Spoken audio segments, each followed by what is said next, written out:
दोस्तों, भारत और बांग्लादेश के बीच अभी 2 मैचों की टेस्ट सीरीज खेला जा रहा है। इस टेस्ट सीरीज के खत्म होने के बाद दोनों टीमों के बीच 3 मैचों की हाई वोल्टेज T20 सीरीज खेला जाना है। इस T20 सीरीज से पहले टीम इंडिया श्रीलंका को उसके घर में घुसकर 3 मैचों की T20 सीरीज में रौंद चुकी है। तो अब बांग्लादेश की टीम को इस T20 सीरीज में चारों खाने चित्त कर सीरीज पर अपना कब्जा जमाने के लिए BCCI ने टीम इंडिया के चीफ सेलेक्टर अजीत आगरकर के साथ मिलकर 15 सदस्यों की नई खतरनाक भारतीय टीम के T20 स्क्वाड को घोषित कर दिया है, जहां पर अपने इस T20 के नए स्क्वाड से बांग्लादेश के खिलाफ खेल रहे टेस्ट सीरीज में ओपनर बल्लेबाज यशस्वी जायसवाल, तेज गेंदबाज जसप्रीत बुमराह समेत 8 खिलाड़ियों को आराम देकर अब उनकी जगह पर ओपनर बल्लेबाज अभिषेक शर्मा और फिनिशर बल्लेबाज रिंकू सिंह समेत 20 स्पेशलिस्ट खिलाड़ियों को अपने इस स्क्वाड में शामिल कर BCCI ने बांग्लादेशी टीम के कप्तान नजमुल हुसैन शांतो समेत पूरी बांग्लादेश की टीम को भौचक्का कर दिया है। वहीं पर इसके अलावा टीम इंडिया के T20 स्क्वाड से पिछले 10 महीनों से बाहर चल रहे विकेटकीपर बल्लेबाज ईशान किशन समेत 2 और खूंखार खिलाड़ियों को अचानक इस 20 के नए स्क्वाड में शामिल कर कोच गौतम गंभीर ने टीम इंडिया के T20 स्क्वाड को पहले से बेहद मजबूत बनाकर भारतीय टीम की बांग्लादेश के खिलाफ T20 सीरीज में जीत को पक्की कर दिया है। तो ऐसे में बांग्लादेश के खिलाफ इस T20 सीरीज के लिए टीम इंडिया की प्लेइंग 11 में भी होंगे कई बड़े चौंकाने वाले बड़े बदलाव, जिसे देख बांग्लादेशी टीम के जरूर छूटेंगे पसीने। जी हां दोस्तों, आप बिल्कुल सही सुन रहे हैं। जैसा कि आपको पता है, टीम इंडिया मौजूदा समय में T20 फॉर्मेट की सबसे मजबूत टीम है, लेकिन बांग्लादेश की टीम भी बड़ा उलटफेर करना जानती है। तो ऐसे में दोनों टीमों के बीच इस T20 सीरीज को जीतने की होड़ में हमको एक बेहद रोमांच T20 सीरीज देखने को मिलेगा।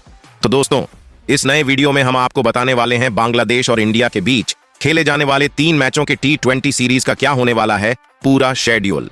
वहीं पर भारत और बांग्लादेश के बीच इस रोमांचक T20 सीरीज का पहला T20 का महामुकाबला कब और कहां खेला जाएगा। वहीं पर इस T20 सीरीज का लाइव टेलीकास्ट टीवी और लाइव स्ट्रीमिंग मोबाइल पर आपको फ्री में कहां पर देखने को मिलेगा। वहीं पर दोनों टीमों का एक दूसरे के सामने आज तक खेले गए T20 के मुकाबलों में क्या है जीत और हार के आंकड़े। तो आंकड़ों के इस गणित से दोनों में से कौन सी टीम इस T20 सीरीज पर पड़ेगी भारी। वहीं पर इसके अलावा BCCI और टीम इंडिया के कोच गौतम गंभीर ने भारतीय टीम के चीफ सेलेक्टर अजीत आगरकर के साथ मिलकर कौन कौन से 15 सदस्यों के भारतीय टीम के स्क्वाड का किया है चयन। वहीं पर इस T20 सीरीज के लिए कौन होगा टीम इंडिया का नया कप्तान और उप कप्तान। वहीं पर इसके अलावा इस T20 सीरीज के लिए टीम इंडिया की कैसी दिखाई दे सकती है सबसे बेस्ट प्लेइंग 11। इसके अलावा इस T20 सीरीज से जुड़ी हुई कई बड़ी और जरूरी बातें, जिसे जानना आपके लिए यह T20 सीरीज शुरू होने से पहले बन जाता है बेहद जरूरी। लेकिन उससे पहले दोस्तों, आप हमारे चैनल पर नए हो तो टीम इंडिया से जुड़ी हुई हर छोटी बड़ी जानकारी से जुड़े रहने के लिए अपने इस क्रिकेट चैनल क्रिकेट क्लासरूम को सब्सक्राइब, दिल से इस वीडियो को एक लाइक और शेयर करना बिल्कुल न भूलें। तो दोस्तों, इस नए वीडियो की शुरुआत करते हैं भारत और बांग्लादेश के बीच खेले जाने वाले 3 मैचों के T20 सीरीज के पूरे शेड्यूल से। तो दोनों टीमों के बीच पहला T20 का मुकाबला 6 अक्टूबर दिन रविवार को ग्वालियर के माधवराव सिंधिया क्रिकेट स्टेडियम में। तो वहीं पर दूसरा T20 का बड़ा महामुकाबला 9 अक्टूबर दिन बुधवार को दिल्ली के अरुण जेटली क्रिकेट स्टेडियम में। तो वहीं पर इस T20 सीरीज का तीसरा और आखिरी T20 का बड़ा महामुकाबला 12 अक्टूबर दिन शनिवार को हैदराबाद के राजीव गांधी क्रिकेट स्टेडियम में भारतीय समय अनुसार शाम 7:30 बजे से खेला जाएगा। वहीं पर ये सारे ही T20 के मुकाबले भारतीय ग्राउंड में होने की वजह से यहां पर टीम इंडिया को एडवांटेज मिलना पहले से तय है। वहीं पर इस T20 सीरीज का लाइव टेलीकास्ट हमको टीवी पर स्पोर्ट्स 18 नेटवर्क चैनल पर, तो वहीं मोबाइल पर इस सीरीज की लाइव स्ट्रीमिंग हमको जियो सिनेमा ऐप पर बिल्कुल फ्री में देखने को मिलेगा। वहीं पर दोस्तों, अब BCCI ने जिन 2 खिलाड़ियों को इस T20 सीरीज के लिए भारतीय टीम के T20 स्क्वाड का कप्तान और उप कप्तान बनाया है, उसकी बात करें तो इस T20 सीरीज के लिए सूर्य कुमार यादव को भारतीय टीम का कप्तान, तो वहीं शुभमन गिल के टीम में न होने की वजह से टीम इंडिया का नया उप कप्तान ऑलराउंडर खिलाड़ी हार्दिक पांड्या को बनाया गया है। वैसे दोस्तों, आप कमेंट कर बताओ टीम इंडिया के लिए T20 फॉर्मेट का सबसे बेहतरीन और शानदार कप्तान कौन हो सकता है। वहीं पर दोस्तों, BCCI ने इस 3 मैचों के T20 सीरीज में बांग्लादेशी टीम के परखच्चे उड़ाने के लिए जिन 15 सदस्यों की खतरनाक स्क्वाड को चुना है, उस बेहतरीन स्क्वाड की बात करने से पहले आपको बताते हैं क्या है भारत और बांग्लादेश के बीच आज तक खेले गए T20 मुकाबलों में जीत और हार के आंकड़े। तो आज तक ये दोनों ही टीमें एक दूसरे से 14 T20 के मुकाबले खेल चुके हैं, जिसमें टीम इंडिया ने 13 T20 के मुकाबलों में बांग्लादेशी टीम का सूपड़ा साफ किया है। तो वहीं पर बांग्लादेश की टीम ने केवल एक T20 के मुकाबले में भारतीय टीम को शिकस्त देने में सफलता हासिल की है। तो इन आंकड़ों के लिहाज से हेड टू हेड रिकॉर्ड में सूर्य कुमार यादव की टीम भारतीय टीम का पल्ला बांग्लादेश के ऊपर T20 में भारी नजर आता है। वहीं पर इस T20 सीरीज से पहले टीम इंडिया जहां श्रीलंका को T20 सीरीज में हरा कर आ रही है, तो वहीं पर बांग्लादेश की टीम भी जिम्बाब्वे से 20 सीरीज जीत कर आ रही है। यानी कि इस 20 सीरीज में बांग्लादेशी टीम को हल्के में लेना टीम इंडिया को भारी भी पड़ सकता है। तो इसी बात को देखते हुए BCCI ने बांग्लादेश की टीम को कमजोर न मानते हुए इस T20 सीरीज के लिए जिन 15 सदस्यों के स्क्वाड का चयन किया है उसकी बात एक एक करके करे तो 15 सदस्यों के इस स्क्वाड में सबसे पहले BCCI ने 3 युवा ओपनर बल्लेबाजों को शामिल किया गया है, जो कि T20 के मुकाबलों में हाल ही में खेले गए T20 सीरीज में गेंदबाजों के लिए काल साबित हुए हैं। तो इस स्क्वाड में पहले ओपनर बल्लेबाज के तौर पर ऋतुराज गायकवाड़ को शामिल किया गया है। ऋतुराज गायकवाड़ को बतौर सलामी बल्लेबाज जितने भी मौके इनको खेलने को मिले हैं, अपनी बल्लेबाजी से हर किसी को खूब प्रभावित किया है। जहां पर हाल ही में खेले गए T20 सीरीज में जिम्बाब्वे के खिलाफ बेहतरीन प्रदर्शन करते हुए इस T20 सीरीज में टीम इंडिया के लिए सबसे ज्यादा रन बनाने वाले बल्लेबाज रहे थे, जिनके अगर T20 मुकाबलों में आंकड़ों पर नजर डालें तो ऋतुराज गायकवाड़ ने लगभग 140 की शानदार स्ट्राइक रेट से लगभग 650 रन बनाते हुए एक शतक तो 4 अर्धशतक इस फॉर्मेट में जड़ा है। वहीं पर इस स्क्वाड में दूसरे ओपनर बल्लेबाज के तौर पर बाएं हाथ के नए सिक्सर किंग अभिषेक शर्मा को शामिल किया गया है। IPL में बतौर ओपनर बल्लेबाज बल्ले से धमाल मचाने वाले अभिषेक शर्मा को हाल ही में खेले गए जिम्बाब्वे के खिलाफ T20 सीरीज के लिए चुना गया था, जहां पर इस सीरीज में अपनी बल्लेबाजी का लोहा मनवाते हुए एक तूफानी सैकड़ा जड़कर हर किसी को भौचक्का कर दिया था। वहीं पर इस स्क्वाड में तीसरे और आखिरी ओपनर बल्लेबाज के तौर पर IPL में पिछले 2 सालों बल्ले से लगातार बेहतरीन प्रदर्शन करने वाले बाएं हाथ के साई सुदर्शन को शामिल किया गया है।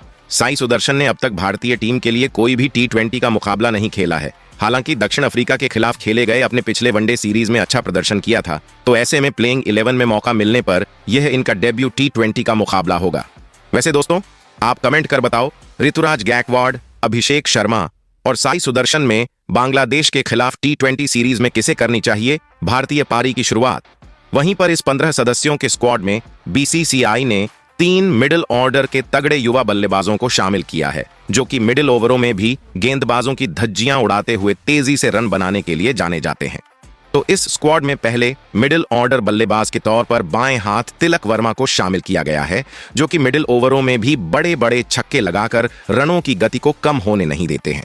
वहीं पर तिलक वर्मा के लगातार अच्छे प्रदर्शन करने के बावजूद भी पिछले 1 साल से टीम में इनकी जगह बन नहीं रही थी, तो अब इनकी वापसी इस सीरीज के लिए हुई है।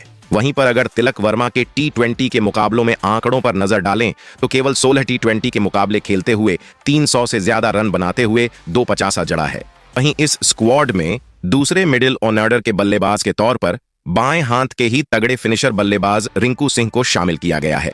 रिंकू सिंह ने जब से टीम इंडिया के लिए बतौर फिनिशर बल्लेबाज खेलना शुरू किया है, टीम इंडिया को कई T20 के मुकाबलों में अकेले दम पर एक तरफा जीत दिलवा चुके हैं। वहीं पर रिंकू सिंह अंत के ओवरों में लंबे लंबे छक्के उड़ाते हुए किसी भी ओवर को बड़ा बनाने की काबिलियत रखते हैं, जिनके अगर हम T20 मुकाबलों में आंकड़ों पर नजर डालें तो 175 की शानदार स्ट्राइक रेट से लगभग 450 रन बनाते हुए इस फॉर्मेट में 2 अर्धशतक जड़ा है।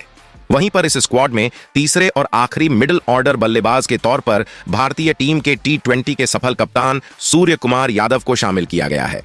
पिछले 2 सालों से अपनी ताबड़तोड़ बल्लेबाजी से T20 फॉर्मेट में एक तरफा राज करने वाले सूर्य कुमार यादव फिलहाल T20 फॉर्मेट में ICC रैंकिंग में नंबर 2 पर मौजूद है, जिन्होंने अभी श्रीलंका के खिलाफ खेले गए T20 सीरीज में शानदार प्रदर्शन करते हुए प्लेयर ऑफ द टूर्नामेंट भी चुने गए थे। वहीं पर अगर इनके T20 के मुकाबलों में आंकड़ों पर नजर डालें तो लगभग 170 की बेहतरीन स्ट्राइक रेट से रन बनाने हुए 4 शतक और 21 अर्धशतक जड़ते हुए T20 में रिकॉर्ड का पहाड़ खड़ा कर चुके हैं। वहीं पर 15 सदस्यों के इस स्क्वाड में बीसीसीआई ने 2 बेहतरीन युवा विकेटकीपर बल्लेबाजों को शामिल किया है। तो इस स्क्वाड में पहले विकेटकीपर बल्लेबाज के तौर पर बाएं हाथ के ईशान किशन को शामिल किया गया है। ईशान किशन लगभग 10 महीनों से टीम इंडिया के क्रिकेट हर फॉर्मेट से बाहर चल रहे थे, जिन्होंने अभी दिलीप ट्रॉफी और बूची बाबू टूर्नामेंट में शतक ठोककर बांग्लादेश के खिलाफ धमाकेदार वापसी कर चुके हैं। तो ऐसे में जरूर ईशान किशन इस बड़े मौके का फायदा उठाते हुए अपनी जगह दोबारा से टीम इंडिया में फिक्स करना चाहेंगे। वहीं पर इनके अगर T20 मुकाबलों में आंकड़ों पर नजर डालें तो लगभग 800 रन बनाते हुए 6 50 बनाया है। वहीं इस स्क्वाड में दूसरे विकेटकीपर बल्लेबाज के तौर पर दाएं हाथ से संजू सैमसन को शामिल किया गया है। संजू सैमसन का फॉर्म पिछले कुछ T20 मुकाबलों में बेहद उतार चढ़ाव भरा देखने को मिला है। जहां पर अभी हाल ही में खेले गए श्रीलंका के खिलाफ T20 सीरीज में संजू सैमसन से बेहद लचर बल्लेबाजी देखने को मिला था। तो ऐसे में आगे आने वाले T20 सीरीज में भारतीय टीम में बने रहने के लिए इस T20 सीरीज में संजू सैमसन के बल्ले से रनों का निकलना बन जाता है बेहद जरूरी। वैसे दोस्तों, आप कमेंट कर बताओ, ईशान किशन और संजू सैमसन में प्लेइंग 11 में खेलने का मौका बतौर विकेटकीपर बल्लेबाज किसे मिलना चाहिए? वहीं पर दोस्तों, 15 सदस्यों के इस स्क्वाड में बीसीसीआई ने 3 वर्ल्ड क्लास ऑलराउंडर खिलाड़ियों को शामिल किया है, जो कि अपनी बेहतरीन गेंदबाजी और बल्लेबाजी से हाल ही में T20 के मुकाबलों में शानदार प्रदर्शन किया है। तो इस स्क्वाड में पहले ऑलराउंडर खिलाड़ी के तौर पर हार्दिक पांड्या को शामिल किया गया है, जिन्होंने हाल ही में टीम इंडिया के लिए T20 फॉर्मेट में वापसी करते हुए अपनी धमाकेदार बल्लेबाजी और घातक गेंदबाजी की वजह से फिलहाल T20 में आईसीसी रैंकिंग में टॉप 10 खिलाड़ियों में पहुंच चुके हैं, जो कि अपनी तूफानी बल्लेबाजी और घातक गेंदबाजी से T20 के मुकाबलों का नतीजा पलक झपकते बदल देने के लिए जाने जाते हैं। जिनके अगर हम T20 के मुकाबलों में आंकड़ों पर नजर डालें तो हार्दिक पांड्या ने लगभग 1600 रन बनाते हुए अपनी घातक गेंदबाजी से पांड्या ने 86 से ज्यादा विकेट भी निकाले हैं। वहीं इस स्क्वाड में दूसरे ऑलराउंडर खिलाड़ी के तौर पर रियान पराग को शामिल किया गया है, जिन्होंने अभी हाल ही में खेले गए जिम्बाब्वे और श्रीलंका के खिलाफ T20 सीरीज में बतौर ऑलराउंडर खिलाड़ी अपनी बल्लेबाजी और गेंदबाजी की गजब की छाप छोड़ी थी। रियान पराग मिडिल ओवरों में तेजी से रन बनाने के साथ साथ जरूरत पड़ने पर अपनी फिरकी गेंदबाजी से विकेट भी चटका सकते हैं। वहीं पर इस स्क्वाड में तीसरे और आखिरी ऑलराउंडर खिलाड़ी के तौर पर बाएं हाथ के शिवम दुबे को शामिल किया गया है, जिनको हम सब 6 हिटिंग मशीन के नाम से जानते हैं। शिवम दुबे ने हाल ही में खेले गए T20 वर्ल्ड कप के अलावा श्रीलंका और जिम्बाब्वे के खिलाफ भी T20 के मुकाबलों में कई बेहतरीन पारियां खेली हैं, जिनके अगर हम T20 के मुकाबलों में आंकड़ों पर नजर डालें तो लगभग 400 रन बनाते हुए 15 विकेट भी निकाले हैं। वहीं पर 15 सदस्यों के इस स्क्वाड में बीसीसीआई ने 4 टॉप क्लास गेंदबाजों को शामिल किया है, जो कि बांग्लादेशी टीम के बल्लेबाजी क्रम को बिखेर देने का मादा रखते हैं। तो इस स्क्वाड में पहले गेंदबाज के तौर पर बिहार के लाल मुकेश कुमार को शामिल किया गया है। इन्होंने हाल ही में खेले गए T20 के मुकाबले में बेहतरीन गेंदबाजी की है। हाल ही में जिम्बाब्वे के खिलाफ 8 विकेट T20 में लेकर इन्होंने अपनी गेंदबाजी का लोहा बनवाया था, जिनके अगर हम T20 के मुकाबले में आंकड़ों पर नजर डालें तो काफी कम T20 के मुकाबले खेलते हुए 20 से ज्यादा विकेट चटकाए हैं। वहीं इस स्क्वाड में दूसरे गेंदबाज के तौर पर तेज गेंदबाज मयंक यादव को शामिल किया गया है। मयंक यादव ने इस साल खेले गए IPL में अपनी तेज गति की गेंदबाजी से बल्लेबाजों को हैरान कर दिया था, जिनके सामने बल्लेबाज रन बनने के लिए जूझते नजर आए थे। वहीं मयंक यादव एक ऐसे गेंदबाज है जो कि 150 किलोमीटर प्रति घंटे से ज्यादा की रफ्तार से लगातार गेंदबाजी कर सकते हैं। वहीं पर इस स्क्वाड में तीसरे गेंदबाज के तौर पर बाएं हाथ के T20 स्पेशलिस्ट तेज गेंदबाज अर्शदीप सिंह को शामिल किया गया है। अर्शदीप सिंह उन गेंदबाजों में से एक है जिनके सामने पावर प्ले और डेथ ओवरों में रन बनाना किसी भी बल्लेबाज के लिए किसी बड़ी चुनौती से कम नहीं होता है। जिनके अगर हम T20 के मुकाबलों में आंकड़ों पर नजर डालें तो अर्शदीप सिंह ने 80 से ज्यादा विकेट चटकाए हैं। वहीं पर इस स्क्वाड में चौथे और आखिरी गेंदबाज के तौर पर टीम इंडिया के लिए हाल ही में सबसे बेहतरीन लेग स्पिनर गेंदबाज बनकर उभरे रवि बिश्नोई को शामिल किया गया है, जो कि पावर प्ले और मिडिल ओवरों में कंजूसी से गेंदबाजी करते हुए विकेट निकालने के लिए जाने जाते हैं। जिन्होंने हाल ही में खेले गए जिम्बाब्वे और श्रीलंका के खिलाफ T20 सीरीज में सबसे ज्यादा विकेट निकालकर सबसे बड़े विकेट टेकर गेंदबाज रहे थे, जिनके नाम T20 में लगभग 50 विकेट दर्ज है। वैसे दोस्तों, आप कमेंट कर बताओ, टीम इंडिया अपनी इस शानदार 15 सदस्यों के स्क्वाड के साथ बांग्लादेश से 3 मैचों की T20 सीरीज जीत सकती है या नहीं। वहीं पर इसके अलावा और किस खिलाड़ी को इस नए T20 के स्क्वाड में मिलना चाहिए था खेलने का मौका। वहीं पर आपके लिहाज से बांग्लादेश के खिलाफ टीम इंडिया की क्या होनी चाहिए थी सबसे बेस्ट T20 स्क्वाड।